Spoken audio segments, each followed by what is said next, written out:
यह बूढ़ा आदमी ने स्विच नीचे खींचा और उसी क्षण से पूरी दुनिया अंधेरे में डूब गई, क्योंकि राजा को युद्ध करना बहुत पसंद था। सैनिक लगातार लड़ते रहते थे, लेकिन बूढ़ा आदमी बस सोना चाहता था। जब राजा ने देखा कि चारों ओर अंधेरा हो गया है, तो उसने अपनी टॉर्च निकाली और उसकी किरणें युद्ध भूमि पर पड़ने लगी। बूढ़ा आदमी, जो अभी अभी सोने ही वाला था, फिर से जाग गया। उसके पास कोई और विकल्प नहीं था, इसलिए उसने फिर से स्विच ऑन कर दिया और फिर शॉवर का मुंह दुनिया की ओर कर दिया। जैसे ही पानी की बूंदें गिरने लगी, तेज बारिश शुरू हो गई और जल्द ही बाढ़ का पानी धीरे धीरे पूरी दुनिया में भरने लगा। बूढ़े आदमी ने सोचा कि अब वह आराम से सो सकेगा, लेकिन राजा ने तुरंत एक पनडुब्बी बना ली।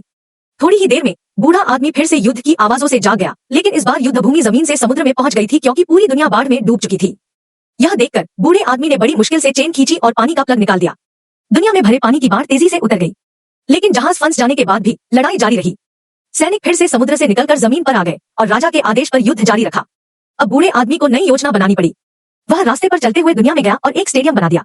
सचमुच सैनिकों ने अपने हथियार छोड़ दिए और प्रतियोगिता में भाग लेने चले गए। लेकिन ज्यादा समय नहीं बीता था कि बूढ़ा आदमी फिर से युद्ध की आवाजों से जाग गया। सैनिक अब स्टेडियम के लिए लड़ाई कर रहे थे। बूढ़ा आदमी बहुत गुस्सा हो गया। उसने युद्धप्रिय राजा को देखा और अपने पास रखे टेलीफोन को उठा लिया।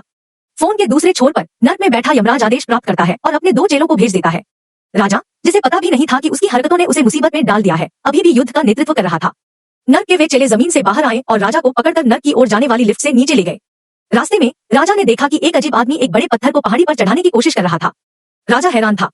नर्क पहुंचते ही यमराज ने राजा को कोठरी में बंद कर दिया और दरवाजे पर एक बड़ा ताला लटका दिया। यमराज और उसके चेले चले गए, तो वह आदमी जो पत्थर को ऊपर धकेल रहा था, अब उसी पत्थर से पीछा छुड़ाकर भाग रहा था। यह देखकर राजा के मन में एक विचार आया। जब वह आदमी राजा की कोठरी के सामने से गुजरा, तो राजा ने उसे बचाया और उससे बड़ा ताला खोलने में मदद मांगी। आदमी ने सहमति दी, लेकिन जैसे ही राजा बाहर निकला, उसने उसी आदमी को कोठरी में बंद कर दिया। मगर आदमी ने कोई विरोध नहीं किया, शायद क्योंकि उसे लगा कि पहाड़ पर पत्थर चढ़ाना ज्यादा थकाऊ था। राजा ने इन बातों पर ध्यान नहीं दिया। वह चुपचाप वहां से निकल गया और वापस जमीन की ओर चढ़ाई करने लगा।